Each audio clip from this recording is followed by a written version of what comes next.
Hi everyone, I'm Caroline from the Writing Development Centre and welcome to a cuppa and a catch up. As you can see, I'm here with my friend and yours.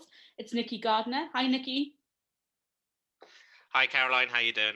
I'm not bad. I'm not bad at all. I've got my cuppa here and I'm ready to, Same, yeah, ready to go. champion. Excellent. So these videos are just a chance for us to sit down and have a cuppa and a catch up with you and talk about a timely topic that's coming up quite a lot in our one-to-one practice. And the topic that we're going to be discussing today is feedback, namely what to do with it, how to process it, how to make sense of it, and how to use it in order to develop your work. So I think this is a particularly timely one. It's definitely something that we're seeing a lot of in one-to-ones at the moment, isn't it? As Absolutely, yeah, yeah.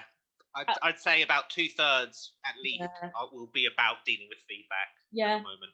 So as we see the feedback coming in, being processed from semester one, and students really thinking about, okay, how can I use this and make sense of it Mm, in order to apply it to the assignments that are going to come up in semester two. And I hmm think this is a really universal topic, so I hope everyone gets something out of our chat today. I think even if, you know, it's not necessarily a case of we need to really get to grips with the feedback if it only if we're being disappointed with the mark. It's sometimes if we've done well and we want to know, like, okay, but why did I do well and how can I replicate it? Then really sort of looking at what the feedback's telling you about markers' expectations is hmm really useful. So, like I said, wherever you are and whatever feedback that you have, I hope you get something out of the chat today.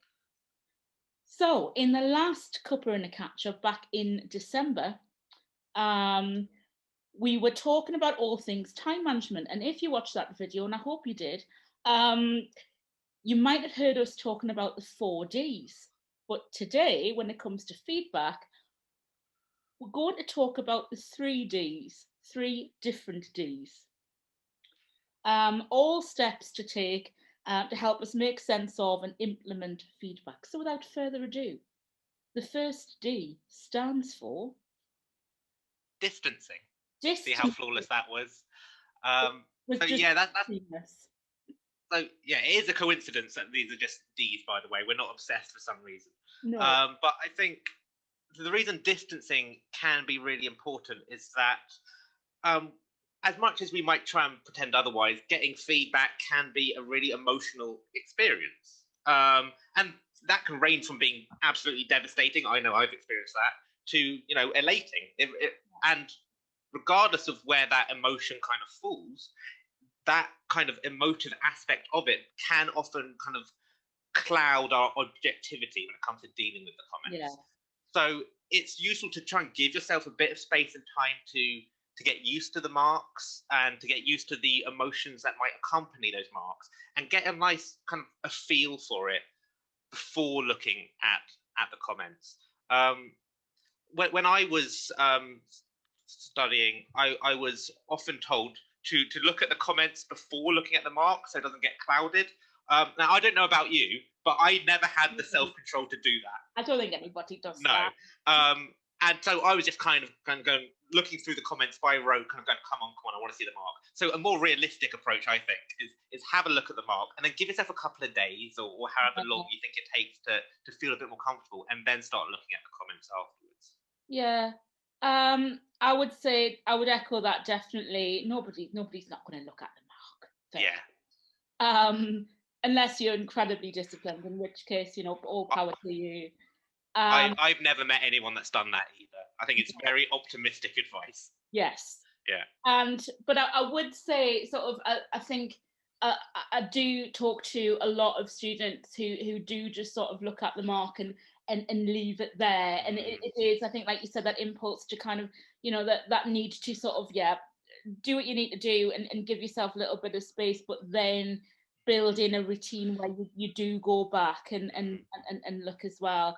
um and I think we've been talking as well about just giving yourself the space to vent if you yes. need to kind of just get any sort of emotions around the feedback or the mark off your chest and kind of Mm, just process it, but also to kind of not let it fester maybe. yeah. So kind of maybe just almost put like a statute of limitations on it. Say, right, I'm going to have a couple of days just to maybe dwell on this, or either, you know, bask in the elation of getting a really good mark, or just think, oh, honestly. And yeah, I think that process of venting is just, it can be a lot more productive than trying to kind of repress the emotions or trying to kind of pretend that they're not there. And so that might be the form of, you know, having a chat with someone else, going, you know what, I'm really confused about this, or I really don't really like this, and, or writing it down somewhere. Just, you know, kind of, it can be quite cathartic to express that in some way, but it can also be a really useful kind of original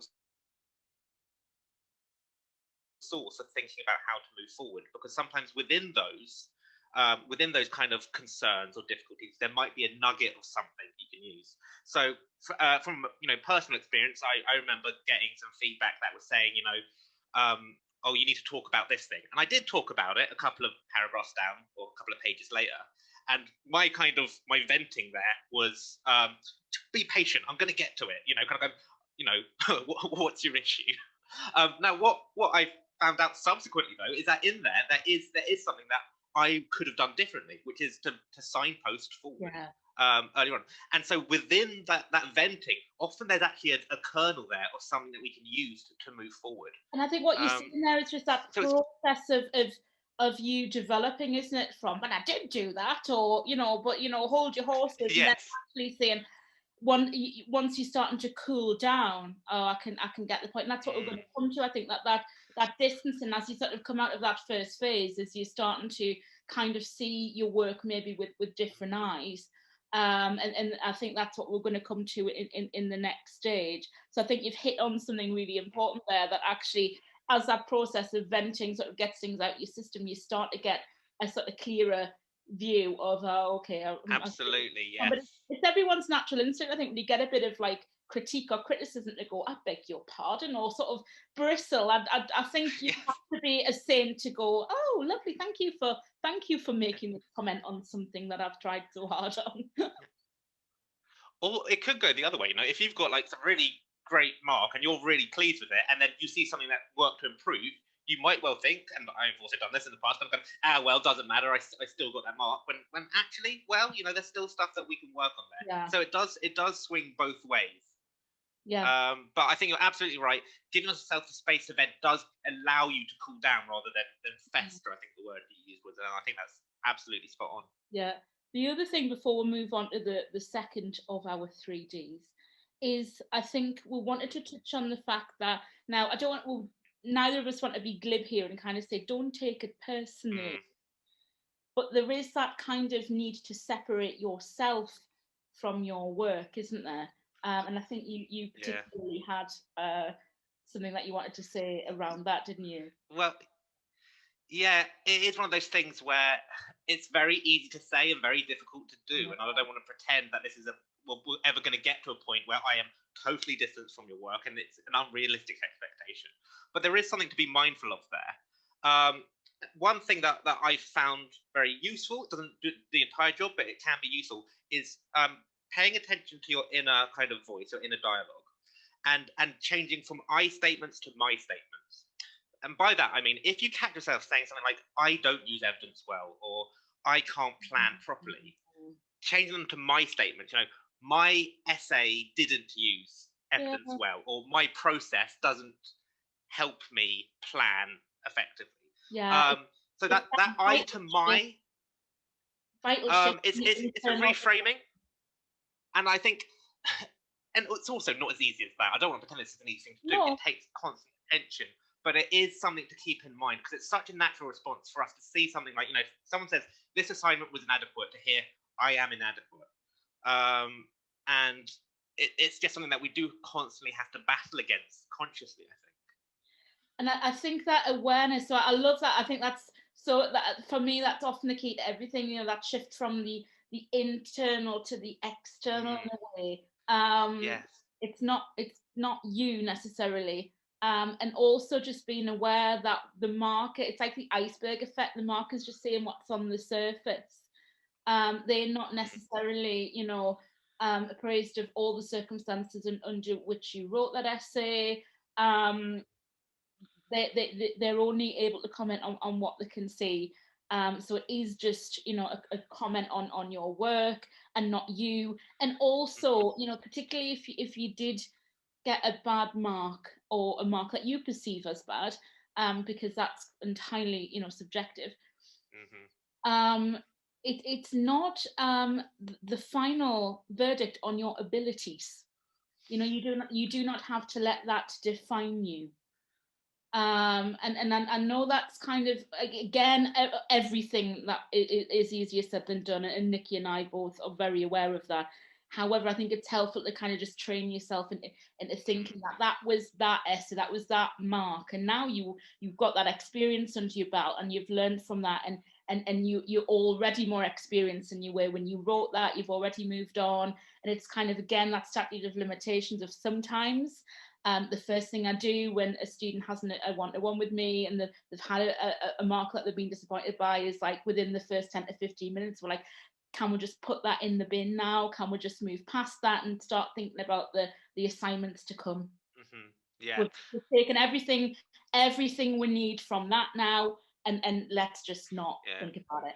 We could spend so much time kind of dissecting previous assignments and seeing all the myriad things that may have happened there, but if we're not using that to go forward, it can be a bit of a waste of time. Just a negative spiral. Yeah. Isn't it?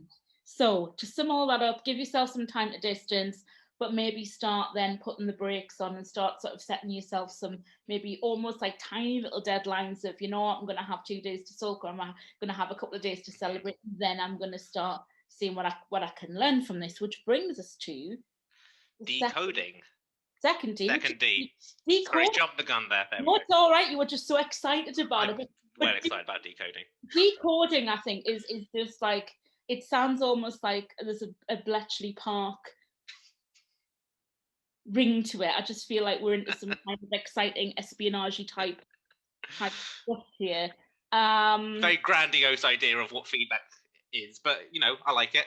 Hey, decoding. So we distance and then we decode. What does decode mean, Nikki?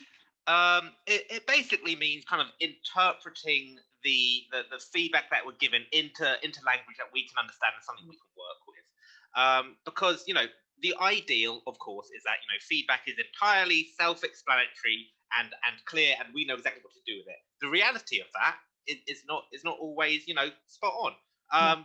And, you know, sometimes there is a slight mismatch of language then, that the language used by the person giving feedback isn't always so obviously understood by the person receiving the feedback. And that's, you know, because communication is difficult. Communication through writing is also difficult, as we know in the Writing Development Centre. So things can get lost in translation. I think there's another thing there of almost like it's a language that isn't always, like you said, isn't always completely familiar to us. It's almost like learning a second language, isn't it? That the mark is obviously very fluent in this, and we as students coming up might not be yet. So that's where I think that the need to almost translate it into something that you do understand it is crucial, because you might not necessarily be fluent in that language yet, which is absolutely fine. Absolutely, and that chimes into something I often say. If working, you know, with students who aren't native English speakers, one of the first things we say is, well, no one speaks academic English as a first language. So we are having to kind of to learn what these phrases mean in this context. So, you know, one very common one that often comes up is, you know, to say, well, this is a bit too descriptive. That's often one that can cause confusion, and you know, you might see it and go, okay, what's wrong with description? Don't I need to describe this information in order to talk about it? Do stuff with it, And that is the case when we think of what descriptive means generally. But within the context of the language of marking and feedback, what that usually indicates is actually something about, you know, a balance between description and argument. That perhaps there's just a bit too much description. Sure, we want a bit, but we're spending a bit too much time describing what other people are saying and not enough time speaking ourselves. Yes. And that's an example of how the language that's quite on the surface might seem self-explanatory, it hides certain presumptions. Perhaps. And I also, and I think there's something there about actually using your feedback to give you an insight into what markers expect. So for instance, I had an example as well, and I had to write it down because I'm old now. Just don't jump in too quickly and deny that I'm not. I realised after like a slight beat, I realised I've missed my chance now. I can't. It's too late. It's fine. Let's move on. No, it's fine. Don't worry about it. I'm not.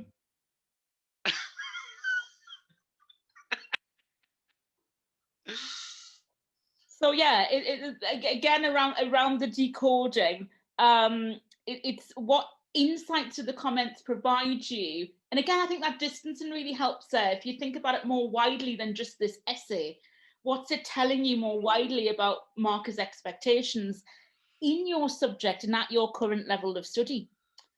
For instance, if a mark is saying, I would like to have seen you developing some of these points further, it doesn't just mean, I would really have enjoyed that, it would have made Yeah.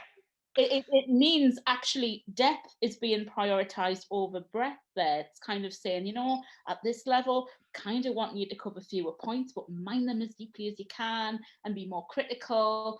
So you're kind of getting a sense there of, okay, they're not just saying they would have liked that, but there's just something a little bit broader, a little bit wider, a little bit more illuminating and insightful about what markers expect you to do at the level you're at. Yeah, it's going back to that thing that you said before. It's about mining it for clues, really. Thinking about, you know, what kind of things might be implied within that suggestion. Yeah, sometimes that could be a useful exercise. I like that you said mining it for clues, because I think it is a bit like doing a Sherlock Holmes job. And it does take time, this as well. So I think one of the things that you do as you get more experience as a student is you are looking for patterns. You're looking for almost building up your writing profile. What you tend to get, comments that you do well and you might not need to worry about. And what kind of things do come up, frequently. So it's like getting as much feedback as you've got, getting it all together, getting a highlighter and seeing how many times the same thing comes up. Sometimes some things are like very just exclusive to one assignment. Yeah. So there might be, I think we've all had an assignment where we just thought there was no chance we're ever going to do well on because didn't understand the topic, didn't understand the question, missed half the lectures or whatever. And it was always going to be a struggle. And some things are just like a one-off. Yeah. But are there any sort of general points you can take? And I also think it's just a really pragmatic approach as well, because, depending on how much feedback you get, you might just have lots of different points and you might not have the mental space or the physical time to address each of these points, especially if you're looking at feedback from multiple assignments. So just kind of having a look at the most common themes can just be a more pragmatic and effective way of figuring out where you're going to allocate your time. And this kind of goes back to what we were talking about in our last Cuppa and catch up about being realistic about prioritizing what exactly it is you want to work on. Yeah, and I think I don't know if we're straight into the next of the D's here, but we'll say it anyway. I think again around that prioritizing, it's sometimes what happens is, and I think it's again a natural instinct to maybe gravitate towards something that's easier to fix. So if you get comments about, your referencing needs a little bit of work or style needs a little bit of work, that's easier than structure was slightly chaotic here or this could be more critical. But it will have made less of a difference to the mark. So in terms of prioritizing, it's making sure you're not getting sucked into something that actually might make some difference, but is more of a surface feature. I would say the big two are always, structure and argumentation together as a block, and then criticality. If you're getting comments around there, then I think that's where to focus. And it also, a way of kind of just reinforcing that is if you have a look at the marking rubrics that are often attached to assignments, they will usually lay this out. They will say, that you're going to get a certain amount of marks allocated. And what those tend to show in most cases is that, just like Caroline said, it's the criticality, it's the argument, it's the structure. Those are where the big chunks are coming in. In terms of, is it all referenced 100% correctly? A couple of marks. but it's not really comparison. Also, another one that tends to be a surface feature that we kind of grab onto is often grammar and how sophisticated is the writing. Yeah. That also tends to be kind of one of those vortexes that can suck you Yes. in. Whereas there are these other elements that we can look at, and the rubrics tend to reinforce that. Of course, it depends on the assignment, but that's the general pattern that we would expect to see. I think points for using vortex in a sentence there. Thanks. I love that word. I don't get to use it enough. I need to. I think that was a very well. You saw your opportunity and you took it there, and well done. The other thing I think we wanted to talk about, just to round off this section on decoding, was actually, if you are in the process of decoding your feedback and you've still got questions, that you're absolutely well within your right to transform that into a dialogue, aren't you? Absolutely. And feedback often works, given the nature of feedback, it kind of works a bit better as an ongoing exchange than a one-off exchange.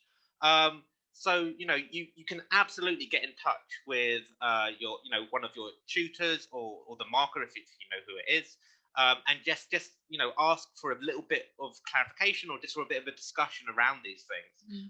And if you make clear that you're not kind of arguing against the mark,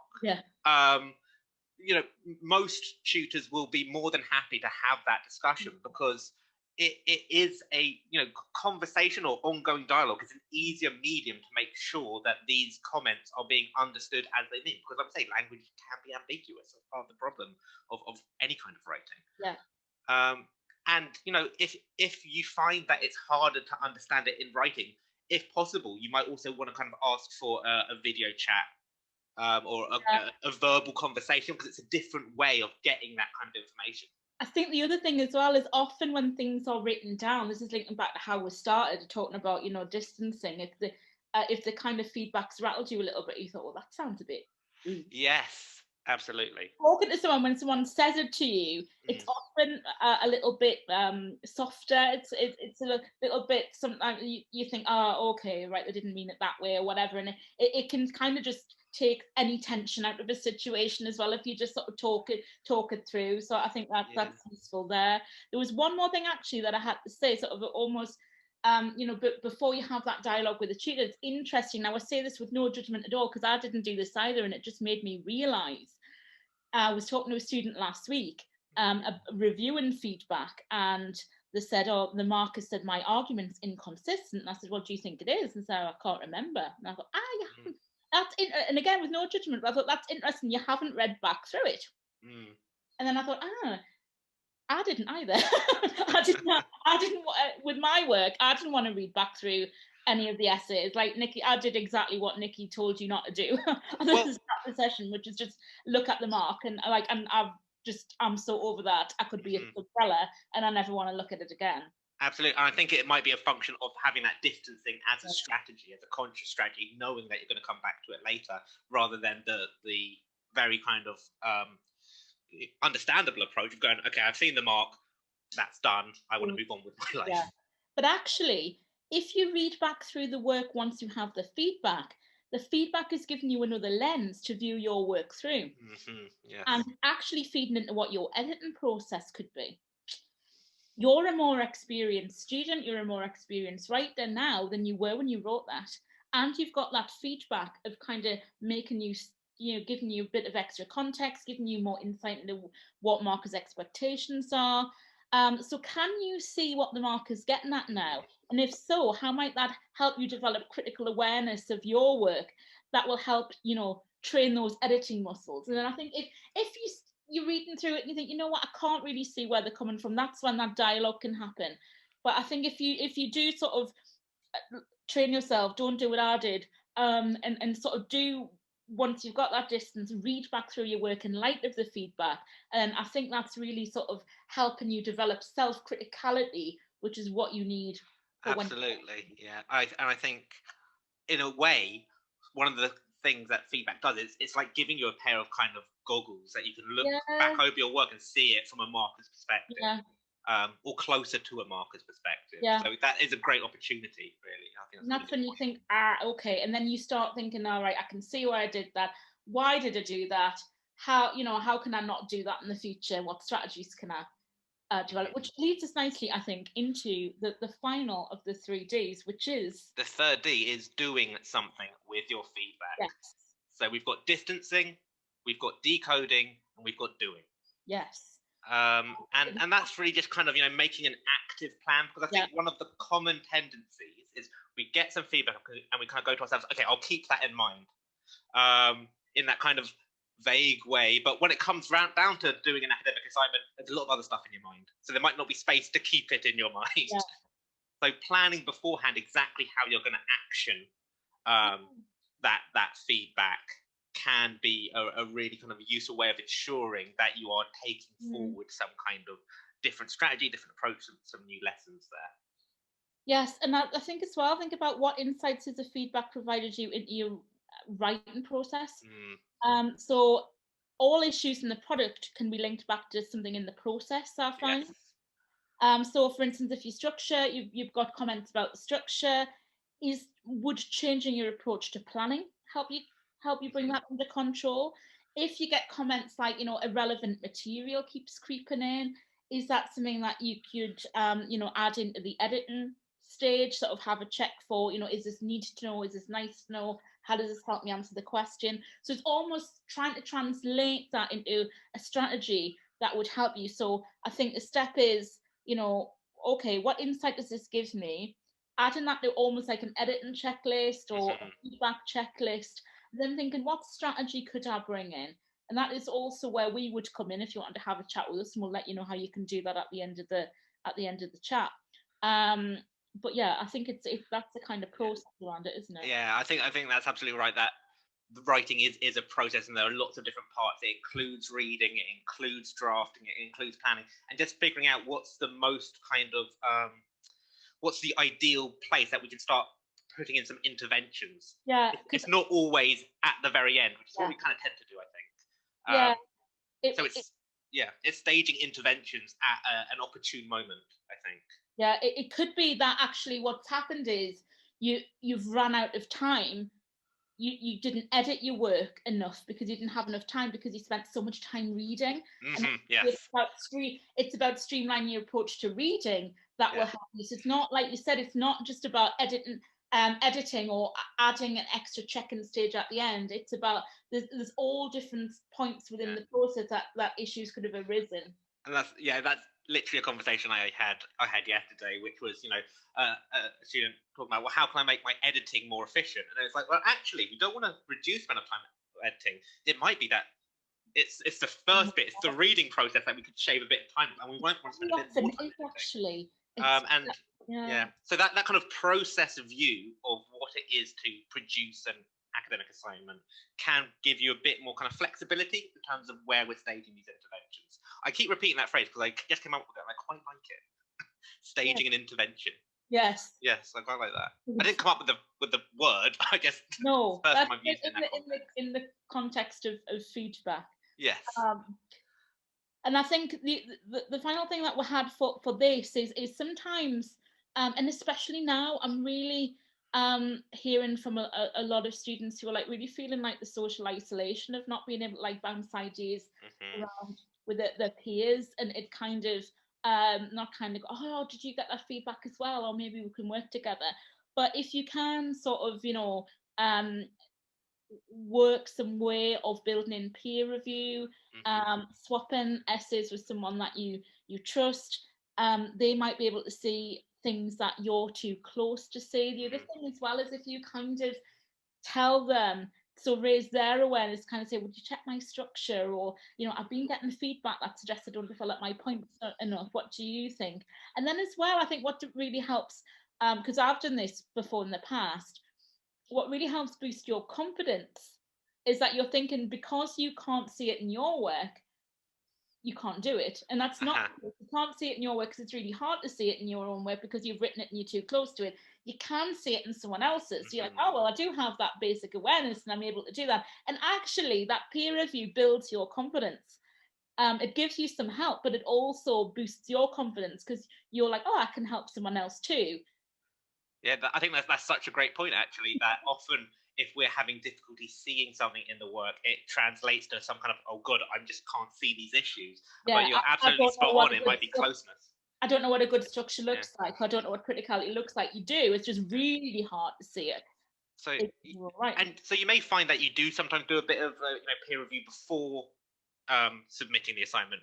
But what people often don't kind of think to do is actually do that afterwards as well with the feedback, because that can still be a good thing to do for the reasons that we've just said. Yeah. Is that having an outside perspective can make it easier to interpret, and as Caroline just said, it can build up the confidence. I think that's actually a really important point.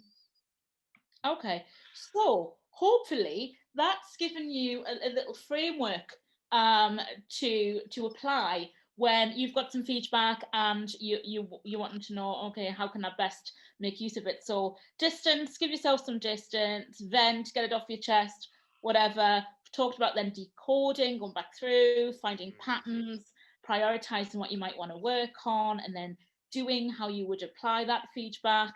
And like I said, we are running our one-to-one service online at the moment via Zoom. So if you want to head to our website, you can find out more about that. Those appointments last for 50 minutes. Feedback is just one of the many things that we could talk to you about. So do check out our website to get a sense of the full range, and we would love to see you. But for now, thank you very much for watching this video. We hope you enjoyed it, and also, like I said, got something out of it in terms of how you would utilize feedback to help you improve your work in the future. All right, so that's everything from us for now. Thank you very much, Nikki, for joining me in this chat this morning. Oh, thank you as well, and thank you guys for watching. I'm sure it was all right. I'm sure it was all right. I don't want to oversell it. That is the best. We'll hope you found it all right. All right. That's when, a while later send you're bored and that you're not going to complain now. All right. I'm happy with all right. You know what? We set high standards for ourselves at the WDC. All right. All the best, everybody. Take care. Bye.